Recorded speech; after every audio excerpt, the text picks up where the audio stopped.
there. My name is Mikael Roman. I am the coordinator of the UNECE Transformative Innovation Network. Very much welcome all of you to our first episode of the live podcast Innovation Circle. It's actually more symbolic having this conversation than I thought, because on my way here, I actually realized that it's 1 year on the day since we launched ETIN. And lots of things have happened since then. Won't go into it, but we're trying to always evolve. And we thought that one piece was missing, and that was the direct interaction with our members on a continuous basis. It's always so easy. You make the events, and then after a while you kind of drop, you make all the efforts, but we want a continuous contact. And we also want moments for reflection and so forth.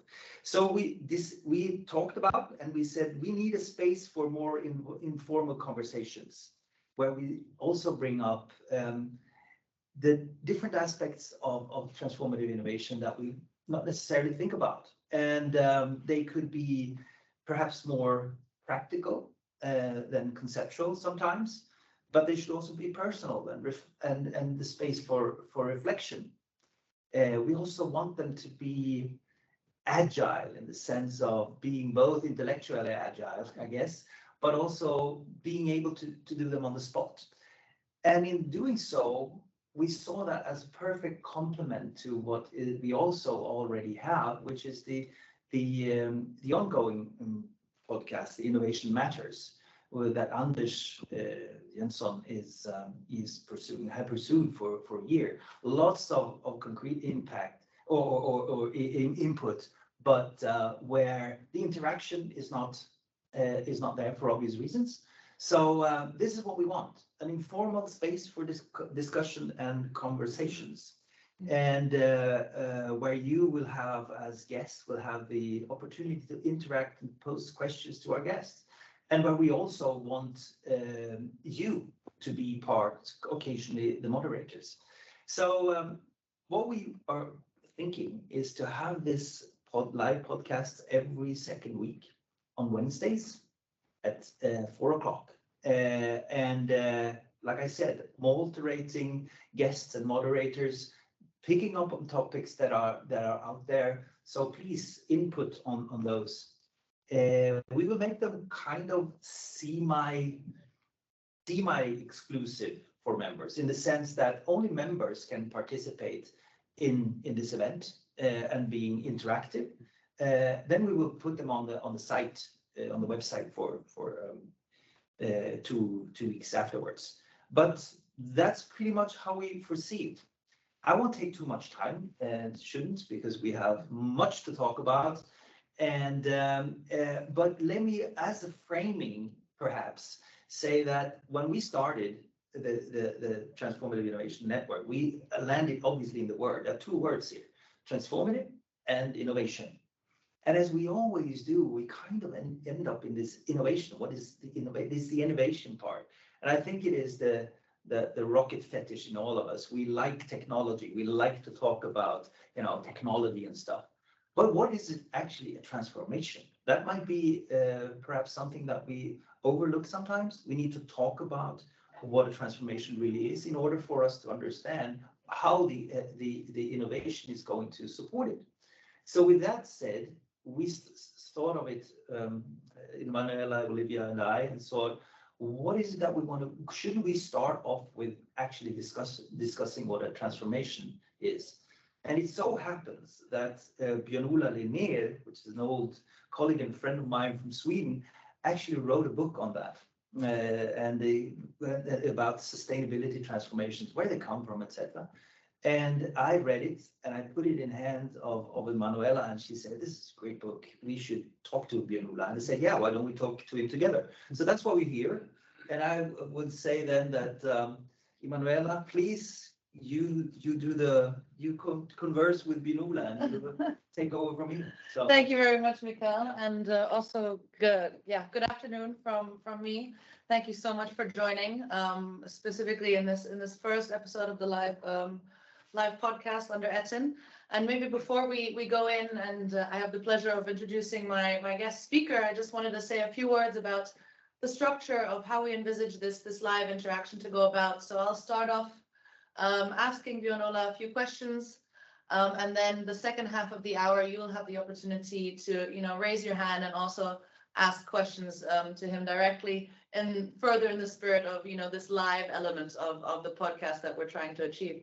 So, yeah, please feel free also to add any questions in the chat, and colleagues and I will look through them and pose them towards the end.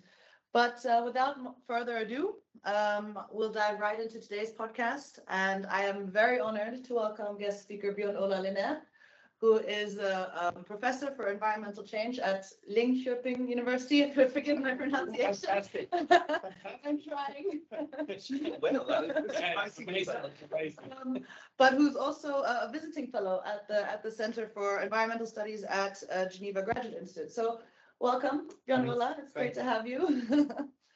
Maybe before we begin with the discussion of the book, maybe you can tell us a little bit about your research focus, what interests you, and perhaps what brings you to us in Geneva. What are you focusing on now? Yeah. Okay. Thanks. Yeah, it's great. It's a great place to be, Geneva. As you know, the Graduate Institute where I'm based, they focus on international relations and development studies, and are very renowned for that. It's been for a long time in my field. So that is I'm very privileged to be there. And as you know, Geneva is a hub for international organizations. So if you're interested in global environmental governance and the geopolitics of sustainability, this is truly a fantastic place to be. So that's what brought me here. And because my research then is on global environmental governance, and more focused than in international governance is on transformation. The headline of the 2030 agenda is transforming our world. And then we can see increasingly how international organizations and countries and companies and so on are engaging with this concept worldwide. So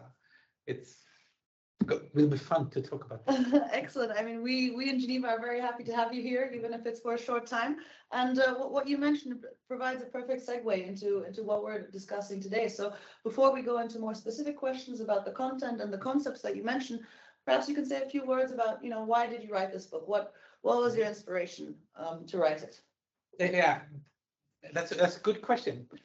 Because that brings it to why my co-author, Victoria Wiebeck, and I had this specific take on in the book, which we will talk about, because I was involved in international funding calls and review processes, both in the European Union, but also in international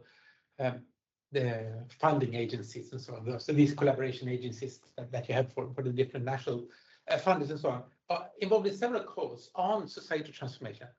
And what struck me there was that there are so many takes on this. People make sense of this concept in so many different ways that we needed to sort of map all these sense making. How do people engage? What does it mean for different people? Because evidently it means a lot of different things at that stage. I think there has been some conceptual clarity since that, but that was my entry point, because I thought a lot of these projects that got funding for transformative research was just more of the same that they've already done. So it was kind of disappointment. So, and as said many times, when you start from a disappointment or a failure, but only ways up. Yeah, that spurs your creativity. Yeah. So my colleague is a communication researcher, so that's why we focus on seeing how the concept is engaged with around the world, not only policy documents, but also when it comes to media. And we also had focus groups in 5 different countries and in 5 continents, to see how does people engage with the concepts, because sense making is really much not only about trying to understand it rational, but it's in our conversations and we talk about issues that we can get a grip on how people engage with the concept.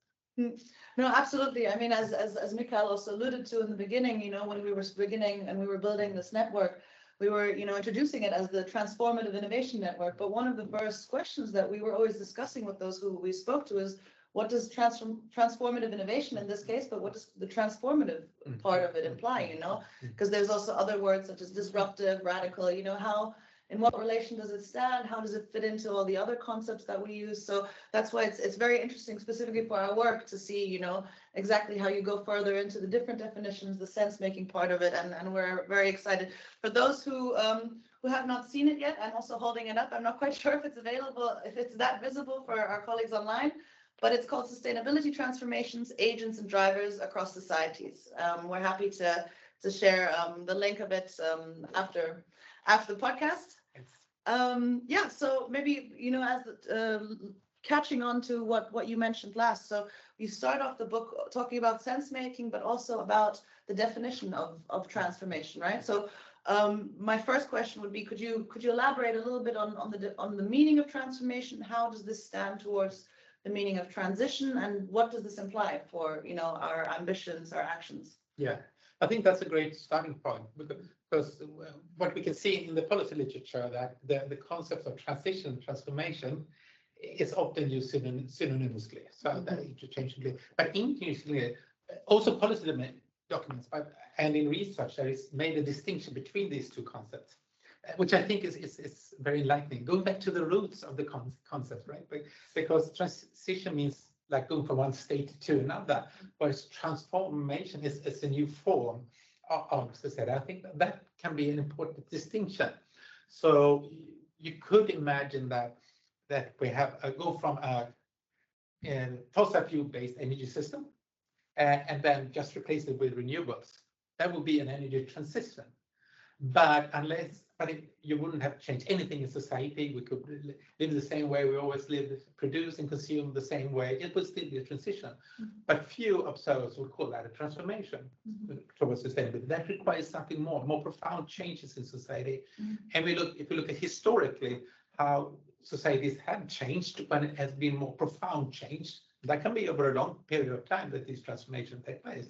But they involve technology, as Mikael started, right? Yeah. So because it's hard to think of at least a positive transformation that has not involved technology, but it's also hard to think of a major societal transformation that has only involved a technological change, because they usually entail political changes, economic changes in the way that we do economy or organize economy, social changes and cultural changes, and even environmental changes. So that's much more profound. And frequently in the literature, you see the use of the metaphor of the butterfly metaphor, right?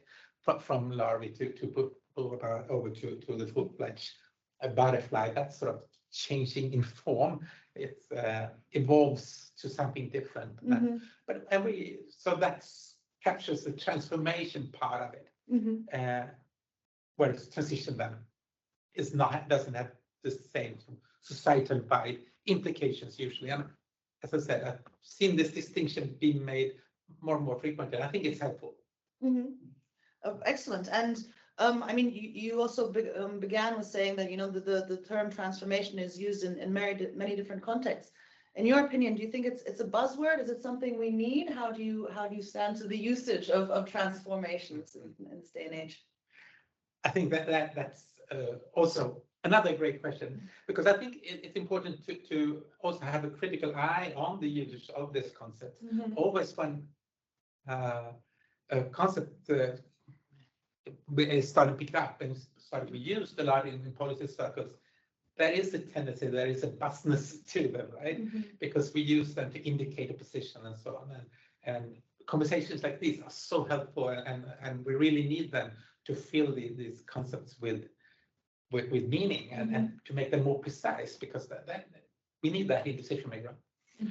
But of course, there is this risk that, like with sustainable development, if you don't specify what you mean with it, it becomes a buzzword. But that said, I think the jury is still out if this is the way to go.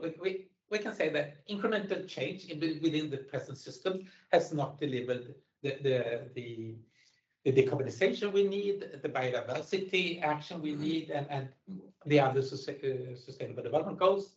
Clearly, and I think that's why this concept started to evolve, especially in the lead up to the 2030 agenda, where the decision was taken in the General Assembly 2015. And after that, we've seen an increased interest, because we see that what we tried before hasn't delivered. Mhm. A lot of fine declarations, a lot of fine words, and seemingly good policies, but we don't deliver the action. So this is a way to see, can we think anew how we organize things in society? So in that way, I think it's a necessary concept. I think it's really good, but we haven't seen that on a global scale, that we succeed with such transformations. Because we need to be humble. I mean, how can we govern societies? Societies are inherently complex systems, right? They can be influenced by so many things: ongoing transformation, globalization, the ongoing environmental changes we have. There's so many things that is really influence whether we succeed with our transformational policies. And then we have different takes, different goals with them, and different policies around the world, and different cultural contexts, and so on. So it's a historically unique thing that we are, or endeavor that we embark on. So we need to be humble also, I think, to say that, yes, we don't know. It's good that we try this, because we tried the other within the present systems. Now we talk about systems transformation. Let's try that, but also be very humble. Be humble, yeah. So show a balanced view of the things. Yeah, I mean, this is also one of our main objectives under ETSIN, right? So we want to invigorate this debate. We want to keep the discussion alive and make sure that we have an ongoing conversation about it, you know, so it doesn't turn into buzzwords, but actually, you know, carries the meaning behind it when we use it in our strategies and communication. But something also you alluded to towards the end. So in your book, you mentioned a few different examples of transformations, right? Because as we understand from what you write, transformation can mean something different in an absolutely different context. So could you maybe elaborate on what are these differences and maybe name one or two examples of contexts? Yeah. Well, if we start with the obvious, sometimes we talk about systems on a smaller scale, like it could be the transformation of the energy system or the agriculture system or of a specific city or whatever. So we've seen examples and policies tried out there. But then we take the 2030 agenda approach, and what a lot of research are calling on is more on a sort of planetary scale transformation, which is a whole different, not a ball game, right? Yeah. So much, yeah.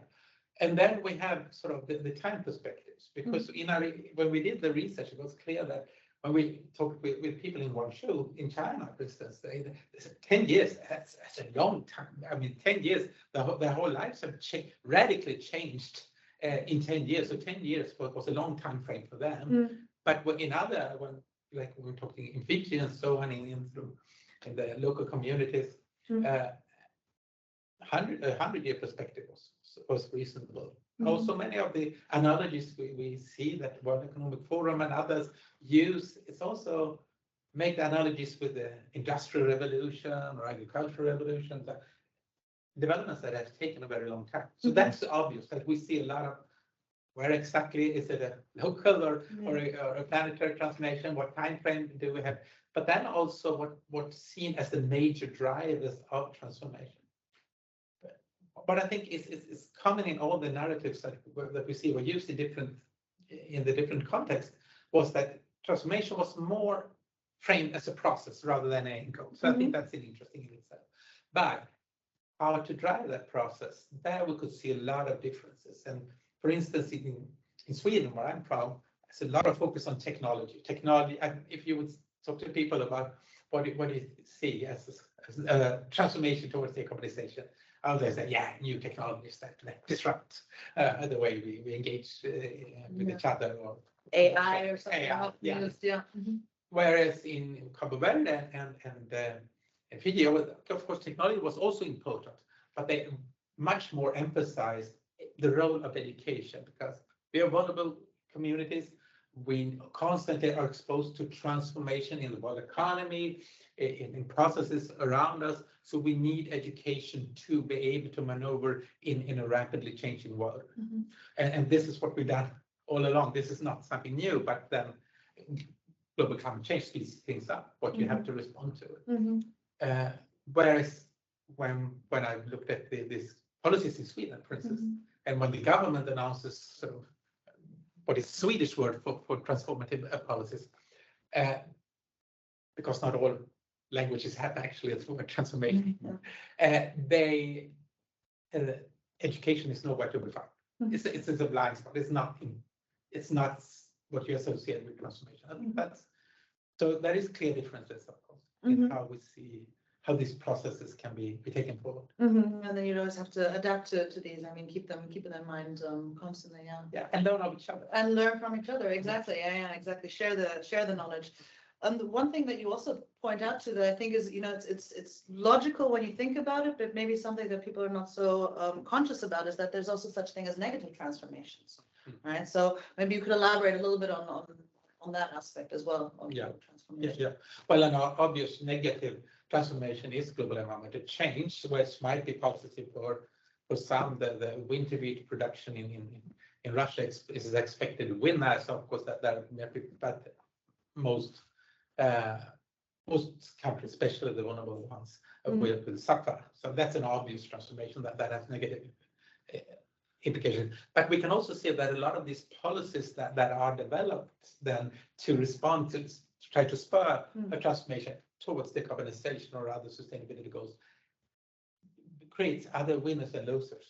So we can clearly see that the energy transformations, for instance, have people can be out of job. There's something that in Germany you have the whole rural area, when the coal transformation, we see that in South Africa now and in Poland and many countries that there people feel that they not only feel that they lose out in their sort of security there for their everyday life or what they used to or what they see as a culture. As another example, and I think that's why there's so much focus now on just transformation. You can see the research literature just exploding, but also that you see that this concept is taken up in international policy making quite a lot. And the EU has launched its just transformation collaboration with South Africa and some other countries. And you see, and I think that's very good because that's a realization that societal transformation, they do create winners and losers, and what might be positive for me might have negative consequences. Might have, so. I mean, that's also an interesting point that we've also tried to pick up under ETIN, right? So we also talk about directionality of transformation policies. So to make sure that you have specific goals and specific outcomes that you want to achieve, but also, you know, also looking at the holistic aspect of it, right? So what we always mention is that it's also a cross-sectoral, a cross-boundary kind of initiative where you have to make sure that not only one part is developing quick, but all the others are able to also, you know, catch up and complement each other. So again, a very important point that we're trying to pick up in the network. And then maybe moving on to also a very interesting aspect is where you mentioned that there are different narratives of transformation. So essentially, you know, how you can present it. So maybe you could explain by example one or two narratives, and perhaps, you know, what implications this has on our use of the word and how we use it. Well, I think it's super interesting to see when we did our analysis how there are certain narratives that really are used to make sense. That's how when we try to make sense, especially of new phenomena, we often use metaphors, right? So metaphors is taking sort of the meaning from one area and apply it to another because there is perhaps not a language to explain this new phenomena. So that's the beauty of metaphors. Right? Narratives have a similar function, right? They outline a story of how things are connected, a chain of events. We can think about all the stories we have, Lord of the Rings or whatever, the narrative so, that goes along a certain line that make us understand, okay, this is the process, these are the important actors, these are the end goals. So that's a function of narratives, and we use them all the time. So it's interesting from a researcher, it's always interesting to see, okay, how are they used? And what's interesting for us when we did this study is that we saw that as basically 5 narratives, and they are all interchangeably used because we need different narratives because this is such a grand project that we're embarking on that we need different narratives to make sense. And 2 contrasting ones that would be, as you said, the co-creation narrative. That a lot of the language is that we need to co-create this. We need to do this together. This is in tandem and so on. And then there is another narrative that is often used, and that is the war metaphors. We have to bear in a fight, and this is a struggle we need to win. Combat climate change. Yes, combat climate change is an obvious one. Yes, and they all fulfill different functions. I'm not saying that one is right and one is wrong, but they also have implications that that we need to think about, especially the war metaphor. What does that do? Because that often invokes a language also that it is an emergency policy. Now we need to put sort of implicit democracy on a hold because now we need radical actions right now, which in a way it's true.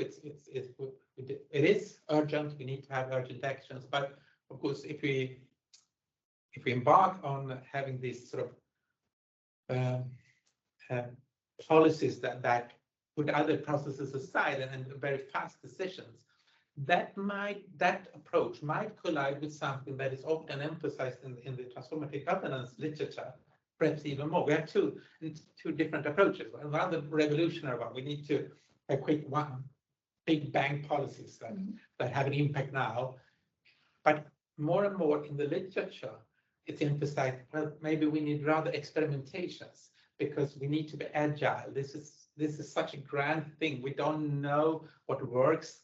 We don't know the consequences because this is not societal transformation, not only in Switzerland or Germany or in Nigeria or Fiji, but all over the world. And do we really know what we're doing? Because as we said, this is inherently complex systems. So this experimentation, seeing what works, and sort of the slow race approach towards a transformation, that approach might collide with the war narrative.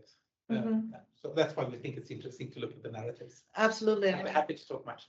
Yes, unfortunately, we don't have that much time today. And you actually also mentioned a little bit of another question that perhaps we won't go into now. We'll go in a different direction. But you talked about a little bit about how to govern transformations, right? So this, what kind of methods, more rather than this incremental experiment, see what works, what doesn't, and then move forward rather than this more solid sort of long-term plan. But I'll leave that aside for now. Maybe if we have time in the Q&A section. But we wanted to use this opportunity since you're here. We want to get to know a little bit about your inspiration, your the process of the research.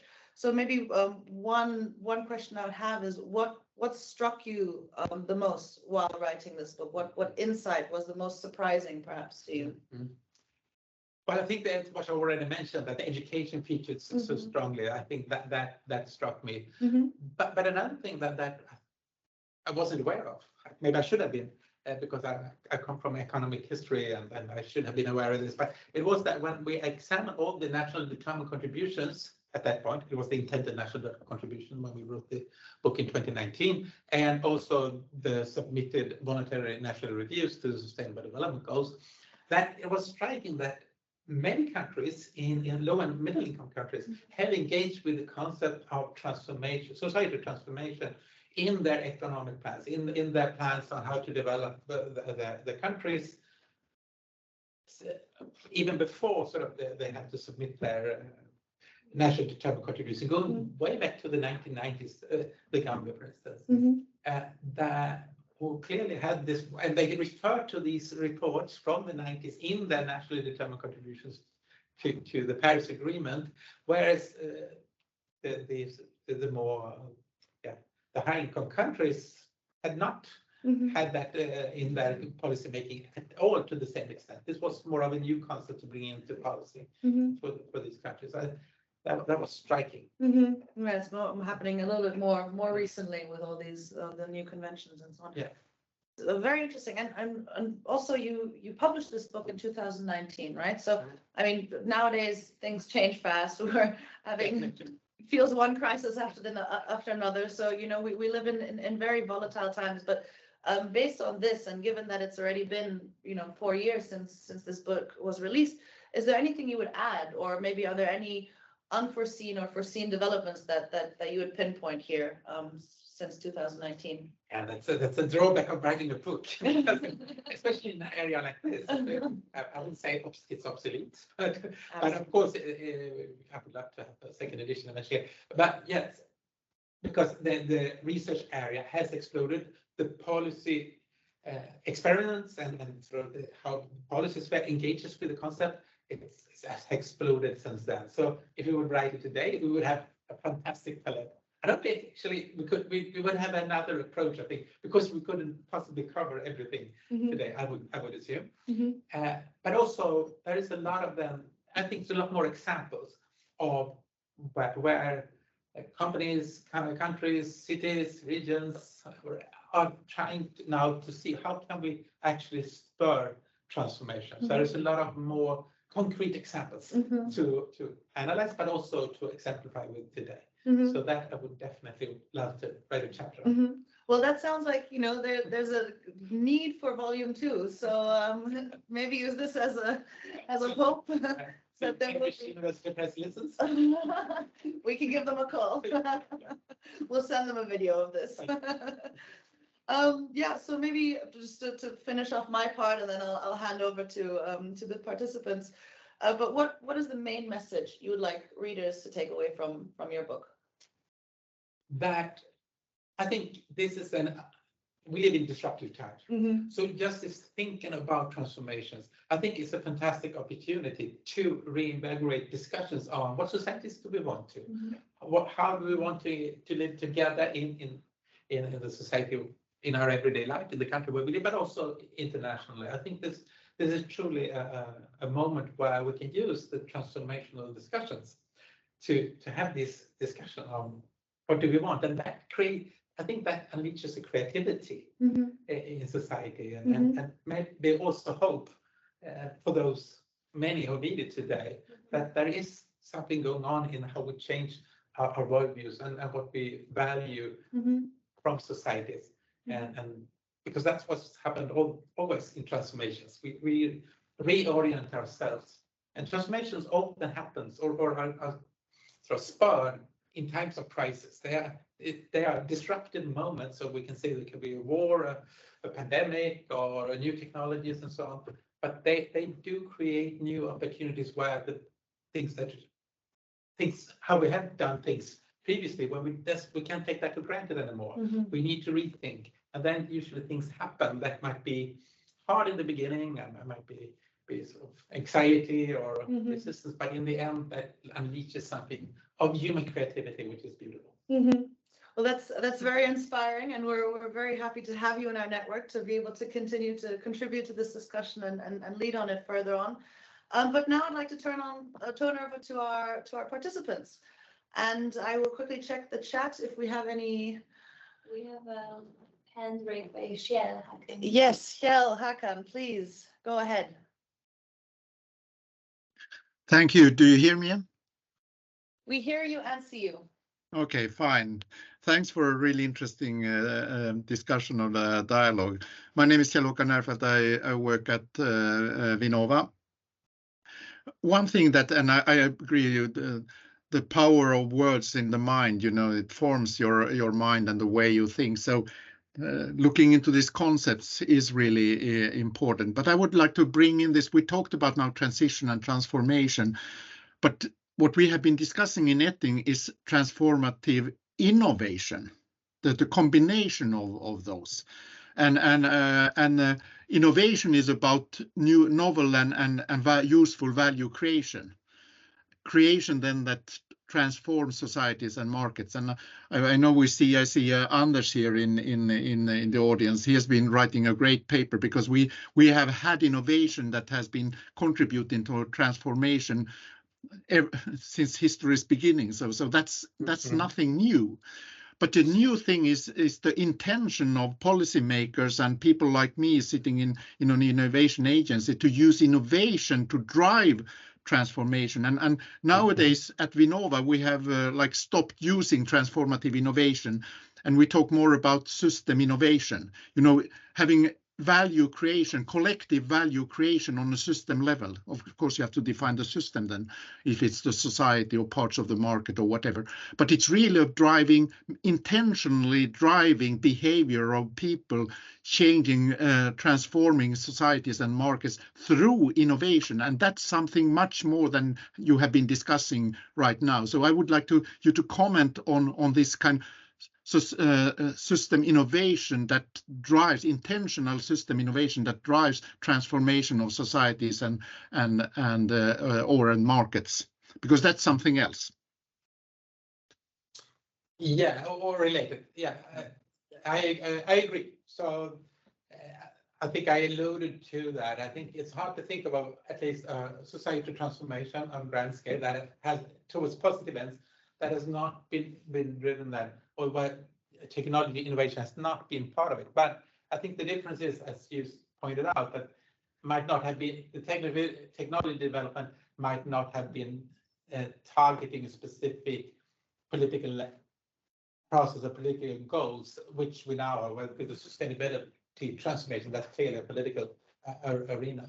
But I think definitely, I think that is what I would categorize as part of sort of the experiments to see what would work, how can we spur this. And we know that technology development, of course, are important, but sometimes they can be counteractive or might not have the effect that we want. There are plenty of such examples. And I think that's where the interaction between what you do and to see, okay, so how, in what culture is coming in, in what social context, how does the technology innovation relate to social innovation? So to have that perspective while we try to spur technology innovations, we need to see in what context will this fit. And I think it's perfect then to illustrate with all the AI technologies that we now are seeing emerging, and many of them are, at least on paper, are developed to specifically contribute to the 2030 agenda. And it's a lot of focus on how the new different AI technologies could contribute to that. But of course, they won't do it out of context, because we know there will be geopolitical aspects of this that might be counterproductive and so on. So to have this sort of see how it fits in the society transformation discourse, that's what I sometimes miss in these different experiments. I don't know if I've answered your question at all, actually. It's more of a reflection. May I just add before I say Lina is wanting to make a contribution also, but I think one of the challenges, and I'm working quite a lot now with the European Innovation Agenda around deep tech, and usually when you do this disruptive innovation, in my view, you have to change an ecosystem. You do ecosystem innovation, and then you come into this. How can you have a collective value creation, not focusing on each? It's not about technology, so it's about value creation. So how do you create a collective value creation among a group of stakeholders that collectively work towards a common value creation, which is novel and useful for the society? And it's still a rhetoric thing, and we are struggling to find ways of doing this in reality. That's in my view the challenge. At least I'm working daily on in trying to find ways of doing that. And that's super interesting. I love to learn more. I'm glad I'm part of this network, because it's what has happened in the last few years, and then so much more insight also to the complexity, but also so many brilliant minds that are trying to figure out how we will do this. I think but I like this approach, the system innovation approach. I think that's a good term. So I'm happy to learn more. Great starting point for further discussions. Thank you so much, Kjell. I see we also have Lina who raised her hand. Please go ahead. Yes, my name is Lina Svensberg. Thank you very much. I'm from the Compare Foundation, also in Sweden, and I'm unreasonably interested in semantics around innovation, especially right now, the similarities and differences between system innovation and transformative innovation. And I just want to test the thought on you and hear what you think. That I would say that transformative innovation has a bit of a scale implication to it, right? It has to transform the society somehow. And I'm wondering if the system innovation rather could be seen as an approach to innovation rather than implying that kind of scale. I mean, a system is, if you want to address a system, you want to get a different result, and you thereby address the purpose or the interconnections, the rules, so to say, or the culture in order to change the behavior and thereby get a different result.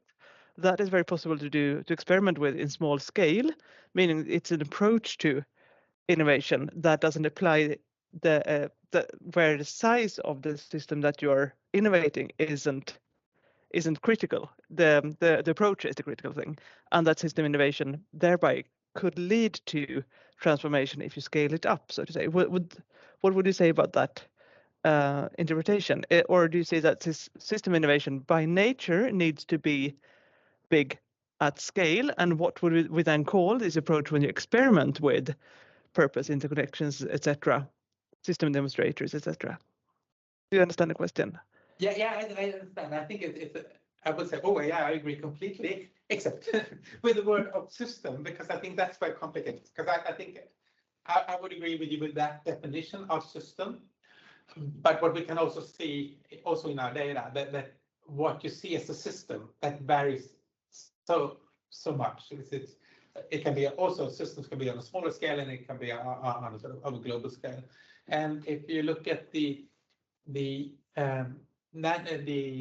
global stock take, you know, in the climate negotiations, part of the Paris Agreement is that every 5 years there will be a global stock take on the nationally determined contributions, but what countries have promised to do for the Paris Agreement. And that first stock take, the synthesis, technical synthesis report was just released a month ago, sort of to spur the discussion, because this will be a key topic in Dubai in a few weeks at the climate negotiations.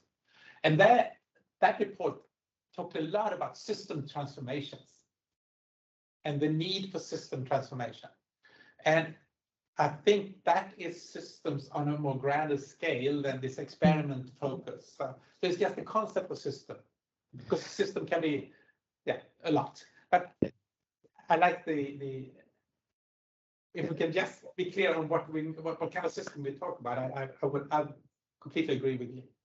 Yeah, I think that is an interesting point, that just the definition of system is quite crucial. And if there exists small system, you could also in theory do small system innovation. But of course, as all innovation, it doesn't really, it goes from invention to innovation when it scales. So maybe we should start talking about system inventions if we do it small scale before it spreads. Thanks, Lina. I think Chris in the room with us wanted to ask a question In terms of the policy tools. So I was thinking specifically about regulators and what role they would have, because put tax to one side for a minute, it's another policy tool, but specifically how regulation needs to change in order to drive or support transformative innovation for the SDGs. Because it's something where it's often seen as an old-fashioned kind of tool, but I wonder if kind of, you know, smarter regulation could be a really good way forward on these transformations. Yes, and now I'm out of my comfort zone. I've been since you started the questions, but yeah. But regulations tend to be conservative, right? Yeah, that would be my hunch. Yeah. So that they would tend to conserve the system. But of course, when we talk about, for instance, innovation transformations. So of course, we don't want any transformation. We want it in a particular way towards the sustainable goals. And then we need regulations to make sure that whatever we now are, new approaches, new changes, or new tools that comes to us, either through technological or social innovations, or cultural change, or new social preferences, or new political ways to do things, or economic models. We need to regulate that, so the negative consequences which we talk about are kept in order. So we can't abandon regulations, but so there could be a tool if we can get away from this sort of. I'm thinking that as, like, say, the electric vehicle revolution that's still kind of to fully take shape, and it's like, unless you had regulations about air quality, and unless you had regulations about the standards of the plugs that you put in, you know, so they're interoperable between the brands, you couldn't have that revolution, really. So we're pushing for that revolution. I mean, it could be that we're pushing for the wrong revolution. It could be there's a different way of doing this, and maybe the regulators are pushing us. Maybe lithium batteries are not the only way of doing this. That's you know, so but it really is shaping the market at the moment, and it's shaping all the innovations and the whole innovation ecosystem. And it's all based on sort of a notion driven by policymakers still. So it is still quite conservative. But that's an interesting example, because the car manufacturers in California are now sort of the regulations on car that California introduced in the 80s. Of course, that was regulations that really draw at least partly a transformation of Yeah. the country. And what we have now with the EU directive, of course, that's also we're phasing out, but not forbidding them, but the regulations will tighten up, so they will be in essence impossible to have any fossil fuel driven cars by 2035. And now I just today I saw a report that that's one of the few trends that actually are in line with the Paris Agreement, the introduction of electric vehicles. That's about the only one that is in line with the expectations from the Paris Agreement. And the EU, a lot of this horizon now is around grand challenges. But it just makes me wonder, are there grand challenges we're missing out? You know, there will for sure be new things that emerge, but you know, how do we help them to emerge? And I guess that's more the grassroots kind of sandbox approach. Yeah, it's a difficult one because policymakers they're definitely not all seeing. And how can they support more? You know, all of these kind of ideas, people. You know, so. I don't know the answer. I was just. That's very good response. I think we have time for one, maybe two more questions. So if there's anyone else who would like to ask a question, I think Kjell, you had your hand up. Was that an old hand? Yeah, I was thinking about this is a topic might require another session, but Lina brought up this about how do we go about doing it, the approach we should use, and I was wondering if you have any comments on, because if we understand that these are complex adaptive systems, they have emergent properties, and our traditional analytical engineering oriented divide by conquer approaches does not work when you have emergent properties, and this kind of experimental and scaling becomes very difficult and difficult to understand due to the emergent properties of a complex system. So if any comments on how we need to change approaches when we enter and understand that we are dealing with complex adaptive systems.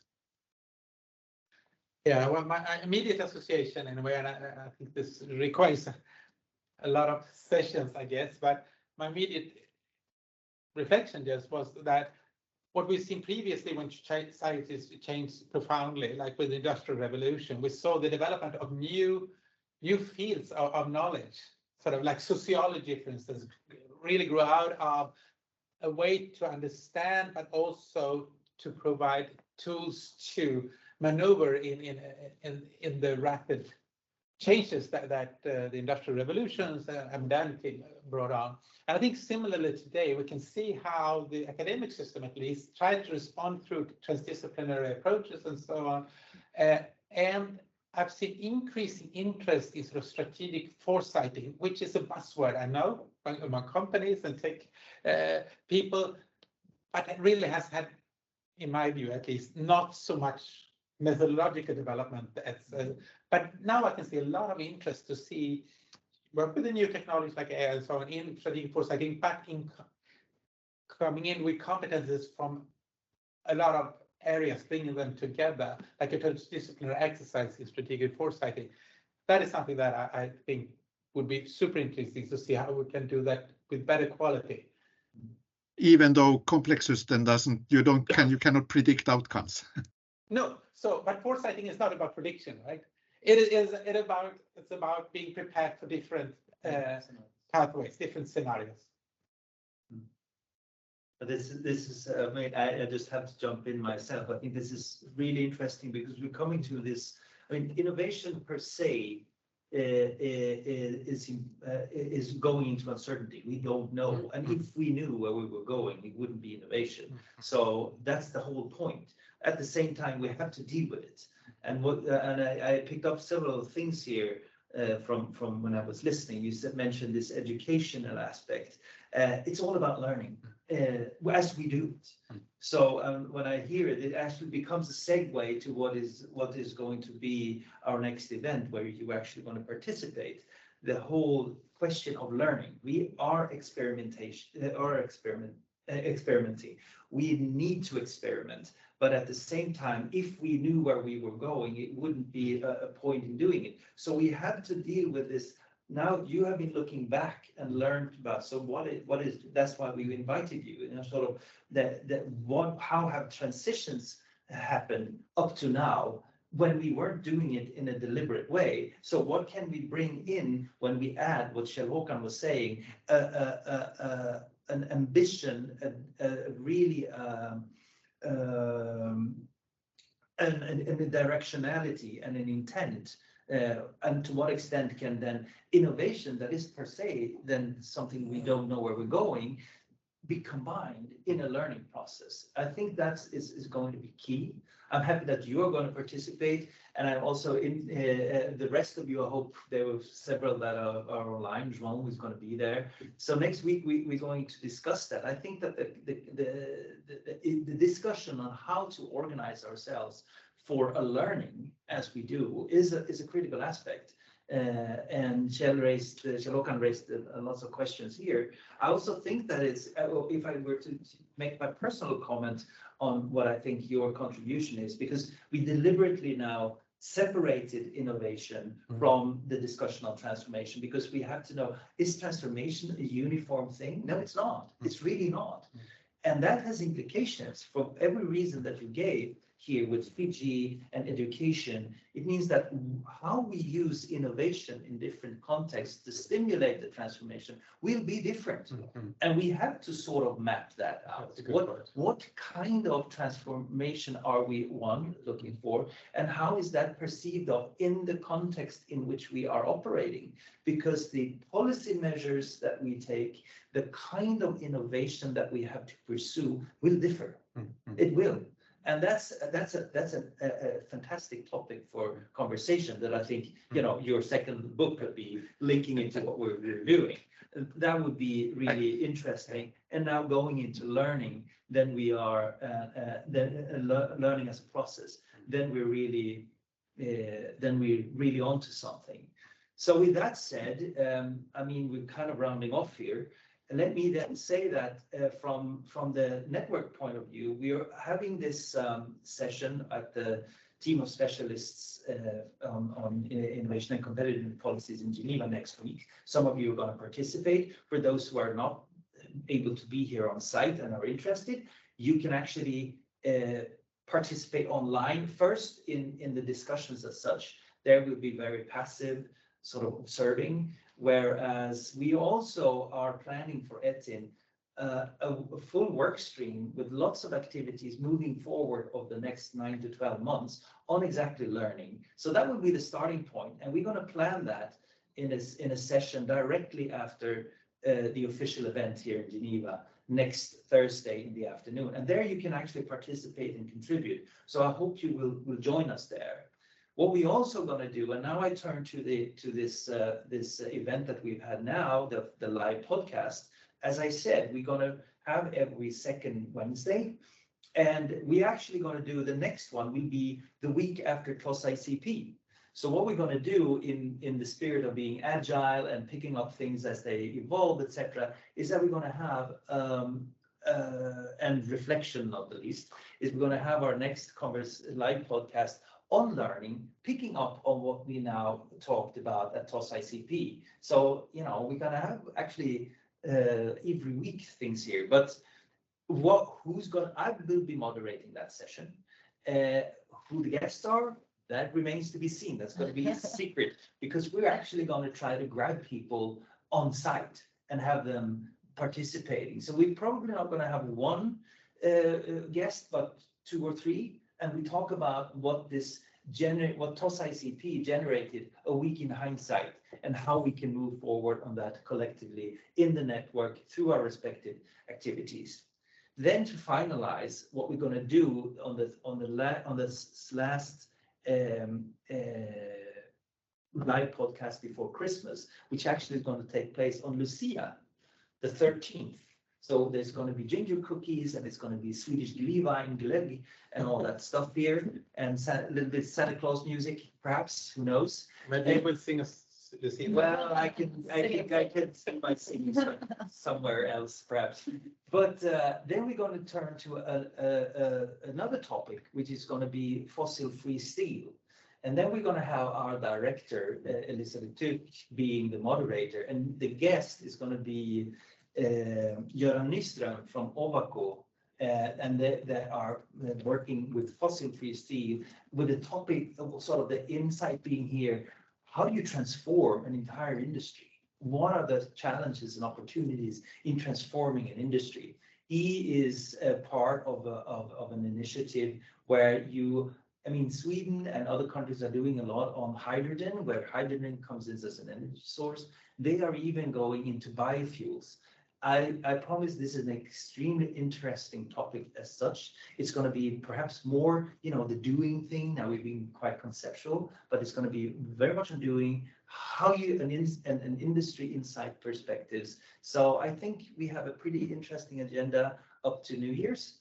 And we have ideas about after New Year, but please give us also your suggestions, your ideas. If you are even willing to moderate something, let us know. This is what the network is for. So thanks for that. And then and with that, we'll make sure to send you relevant information on everything that Mikael just mentioned. But we would like to finish off with our last element of this live podcast, namely a game called Two Truths and One Lie.